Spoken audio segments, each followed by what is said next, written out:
Então, o presidente da Abra PCH, o Ivo Punhaloni. Boa tarde, senhores. Boa tarde, diretora Andréa Pepitone. Boa tarde, demais componentes da ANEEL aqui presente, Charles Lenze, Abragel e demais colegas, empresários. Nós vamos um pouquinho além, nós estamos dando já os parabéns à diretoria da ANEEL pela medida que tomou. Só estamos pensando no day after, nós estamos pensando como é que nós vamos implementar isso aí à frente. Porque nós temos a lista de PCHs prioritárias atual, nós temos as 46 eixos em disputa e temos os 600, mais ou menos, eixos sem disputa. Então, estamos preocupados em como é que isso vai funcionar. Antes, porém, é preciso mostrar a necessidade de um plano de contingência. É isso que nós estamos falando, porque nós passamos aproximadamente 7 anos sem funcionamento efetivo. Então, é preciso ter um plano de contingência para desafogar essa prateleira.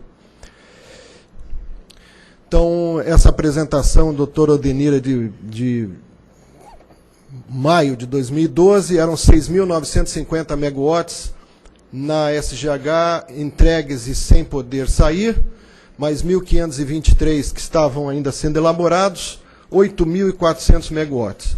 Bom, 6.950 são esses que estão na SGH, temos mais 2.127 megawatts entre os que estão sendo construídos e os que não conseguiram ainda PPA e financiamento. Isso é muito importante a ANEEL saber, que esses empreendimentos que não são construídos não o são, não é porque os empresários não o queiram, nem porque estejam querendo vender concessões no mercado negro, como a gente escuta às vezes.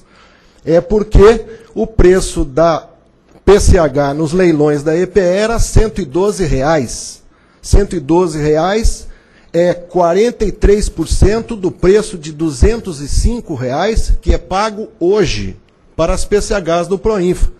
Então, redução de 50 e tantos por cento de preço, você não vai conseguir mesmo contratos para construir esses 2.127. Nós temos 4.000, é mais já, mas eram 4.126 em operação. Temos 1.880 com falta de interessados. Pudera, né? Quem é que vai se interessar em fazer projeto se tem projeto de 2002, 2003 parado na SGH e tem mais projetos que não conseguem preço porque a EPE quer que a gente trabalhe com desconto de 50%. Então tem mais 1.800, se eu somar tudo isso, dá 15.000 megawatts, é mais que uma Itaipu. Então de pequeno, a PCH tem só, infelizmente, esse nomezinho de pequeno, mas isso é muito grande. Por onde a gente vai começar? Como é que a gente vai fazer? Que meta a gente poderia se fixar? Por que nós falamos em meta? Porque se nós estamos falando de gestão de potencial hidráulico, a gestão de qualquer bem precisa meta. Não há bem que sempre dure, nem mal que nunca se acabe. Né? Precisamos usar os bens que temos e precisamos ter gestão. Precisamos de um choque de gestão, como se costuma dizer. Bom, isso vai depender da prioridade que a ANEEL der a esse problema.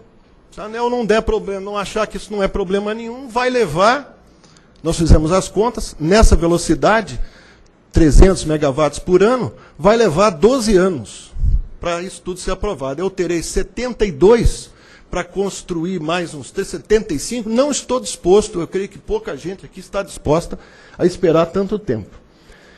Esse quadro aqui, senhores, é para problematizar e é inédito. Os senhores não terão visto nunca. Nós vamos disponibilizar no site da Abra PCH, porque não tem no site do Ministério, não tem no site da CCE, não tem no site do ONS, não tem no site da IPE, não tem no site da ANEEL, que é o resultado dos leilões em todas as fontes.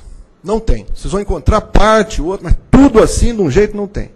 Vocês vão encontrar o seguinte, que as PCHs, nos leilões do governo, foram responsáveis por menos de 1% das vendas. Ou seja, alguma coisa está errada aqui. Tinha que ter aceso uma luz amarela e vermelha faz tempo. Alguma coisa está acontecendo. Aqui são as outorgas de de UHS, outorgas de UTS, outorga de eólica e outorga de PCH, essa minhoquinha, como eu costumo falar, que vai se arrastando aqui. Eu ampliei ela para a gente poder olhar as perninhas dela, e ela tem um limite, ela tem uma banda, é que nem a inflação do governo, ela tem que ficar dentro daquela banda, entre 200 e 300 de 2005 para cá. Antes funcionava bem, não sei o que era. Depois ficou entre 200 e 300 e não pode passar disso. O pior, doutor André, é que esse país é tão grande, que aqui o eólico funciona com uma tal complementaridade com o hídrico que ele ainda tem a bênção da biomassa. Então nós praticamente, se desenvolvêssemos para e passo e de forma equilibrada as nossas 3 fontes renováveis maiores, praticamente não precisaríamos de termoelétricas a combustíveis fósseis. Mas como os hidráulicos não andam, térmicas fósseis. Na palavra do Dr. Romeu Rufino, os gastos do setor elétrico nos últimos 13 meses foram de 22,7 bilhões de reais, a grande maioria por termoelétricas. 22,7 bilhões de reais é 4 vezes o superávit comercial do Brasil, nesse mesmo período. Foi de 5,4 bilhões. O superávit comercial foi anulado por 4 vezes o gasto só com esse combustível aqui. Por onde começar? Como fazer? Vai depender da prioridade. Então nós temos a nossa lista de PCH prioritária, que são os 32 eixos. Temos mais a lista da diretoria, como a SGH publicou agora, os 46 eixos. E temos mais 640 eixos fora da disputa. Nosso plano de contingência da Abra PCH era da conclusão da análise, eu disse análise, não disse aprovação, de todos os projetos básicos com aceito na SGH até 31 de março de 2014, iniciando pela lista de PCH prioritária e prosseguindo pela ordem cronológica, independente de licenciamento ambiental. Como fazer isso? Calma, vamos ver. Pode ser que estejamos errados, temos aqui uma planilha Excel para tentar adaptar o que tiver errado. E eu acho que nós depois, o Plínio vai falar nisso, nós estamos com uma proposta, doutor André, de termos uma reunião de apresentação dessa proposta de plano de contingência para a diretoria colegiada da ANEEL. Nós vamos pedir, esse é um assunto tão relevante e a responsabilidade da agência está ficando cada vez maior sobre isso, a sociedade vai se interessar, está se interessando de por que isso está ocorrendo, não é? Então, nós vamos solicitar, o colega Plínio vai falar sobre isso. Mas se a gente olhar pelos dados aí da internet, a SGH teria 78 funcionários. Nós alocaríamos, durante esse período de contingência, 50% desse potencial, ou seja, 39 analistas para fazer análise dos projetos. E diríamos que uma meta confortável para análise dos aspectos que são analisados em projetos seria de um projeto por semana, por analista, 5 dias. Nós temos informações de que a SGH já trabalhou com resultados de produção bem maiores do que esse no passado, mas aceitaríamos, vamos dizer assim, ou com algum ajuste, é claro, um projeto por semana por analista. Então nós teríamos 39 projetos por semana. Até o 31 de dezembro de 2013, nós temos 10 semanas, então nós teríamos 390 projetos até dia 31 de dezembro analisados. Qual é o nosso universo a analisar? 32 as prioritárias, 92 em disputa, 640 com disputa. Total 764. 390 analisados ainda esse ano, sobra 374 até 31 de março de 64. Faríamos uma comemoração de uma revolução com uma revolução dentro da SGH, no bom sentido. Também preocupados com, isso aqui é assunto para reunião com a diretoria, mas nós gostaríamos de abordar esses seguintes assuntos.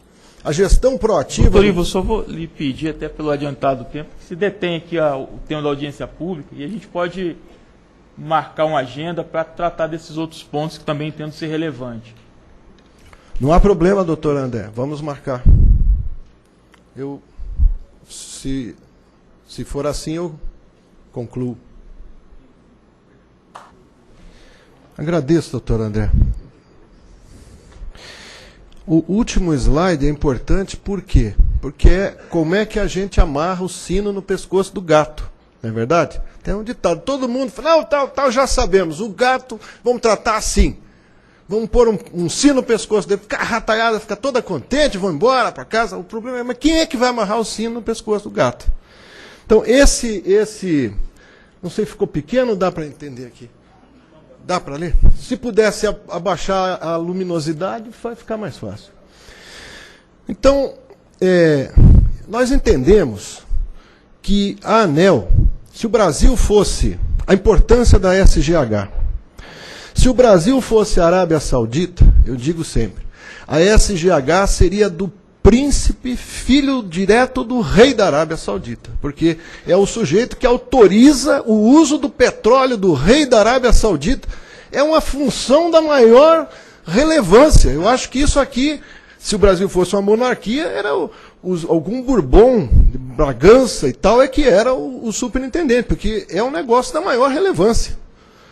Nós estamos gastando 22 bilhões de dólares em petróleo, de reais em petróleo, em um ano, e tem 9.000 megawatts dentro dessa SGH. E o nome dela é Superintendência de Gestão do Potencial Hidráulico. Não é Superintendência de indigestão do potencial. Não é para ficar segurando, isso é para ser usado esse potencial. Deve haver um sentido de usá-lo. Como é que nós vamos usar esse potencial? E quando se fala em gestão, tem alguns governadores, alguns prefeitos, alguns ministros que gostam muito de falar de choque de gestão. Eu acho que é isso que nós estamos precisando. Precisamos de um choque de gestão. Gestão é de gerir. E aqui houve muita reclamação para a simplificação de projetos.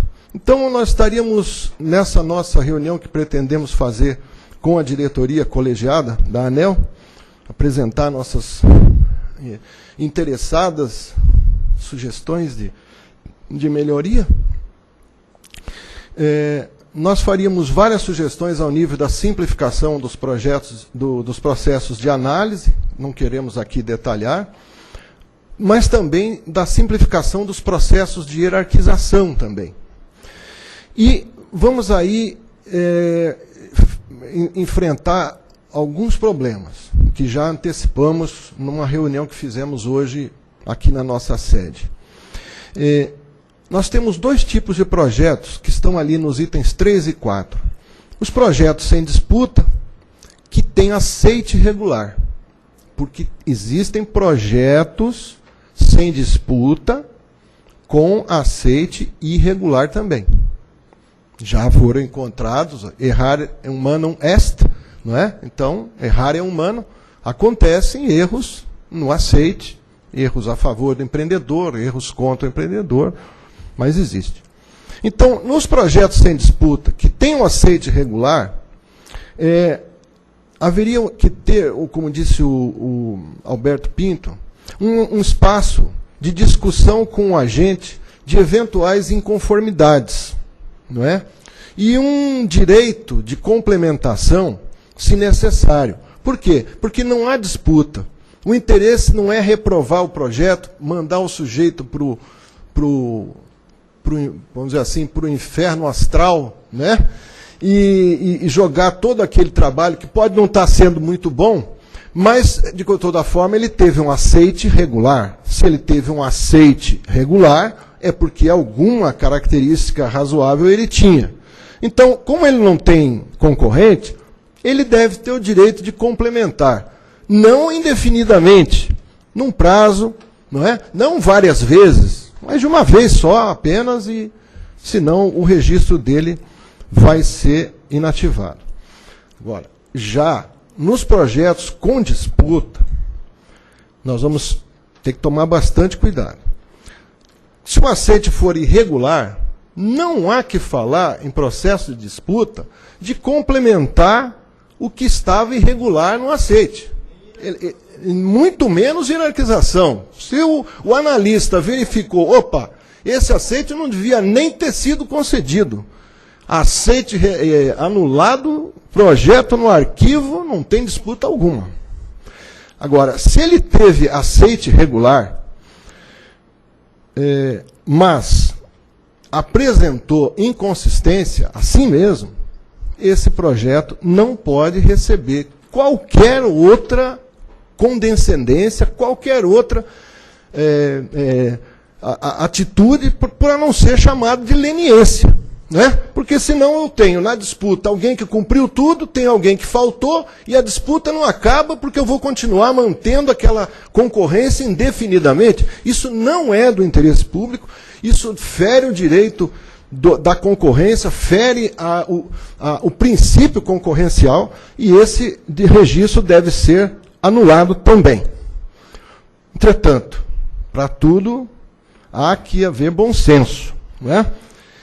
Digamos que essas inconformidades ou essas inconsistências sejam muito pequenas. Digamos que haja uma diferença de vazão, sei lá, de algumas centenas de litros em 20, 25 metros cúbicos por segundo. Tem lá era preciso que a ANEEL estabelecesse tolerâncias e desvios apenas para alguns itens fundamentais, tolerâncias máximas, de desvio para vazão e queda bruta. Ou alguma outra grandeza, 2, 3, não estou falando 2, posso falar 3, 4, mas que a ANEEL deixasse isso patenteado, bem claro, olha, não serão toleradas divergências, desvios acima de tantos por cento na vazão, na queda bruta, no rendimento, coisa parecida. Outra coisa, inovar o menos possível. Né? A inovação é muito boa quando ela se justifica na sua finalidade, não só porque ela é nova. Existe muita coisa nova que não serve para nada. Não é?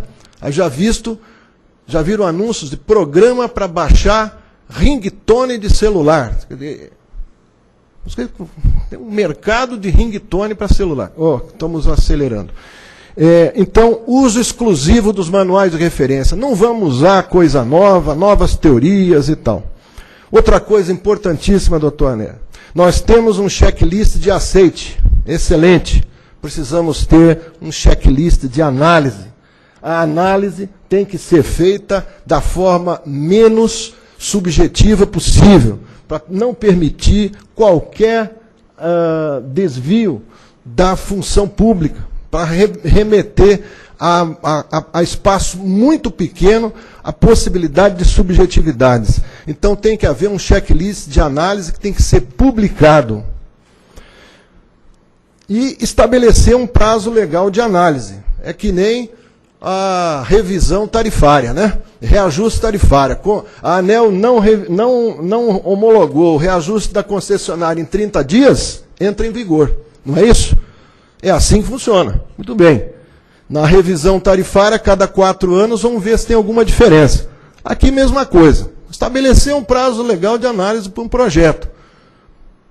Passou aquele prazo, emite-se a outorga e a ANEEL vai determinar as adequações no decorrer do problema. Porque há uma penalidade que tem que se reverter contra o órgão regulador.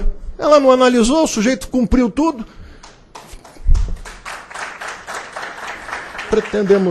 Era só isso, pretendemos desenvolver isso com detalhe, doutor, e na nossa reunião com a diretoria colegiada, esperamos levar interessantes contribuições dos agentes.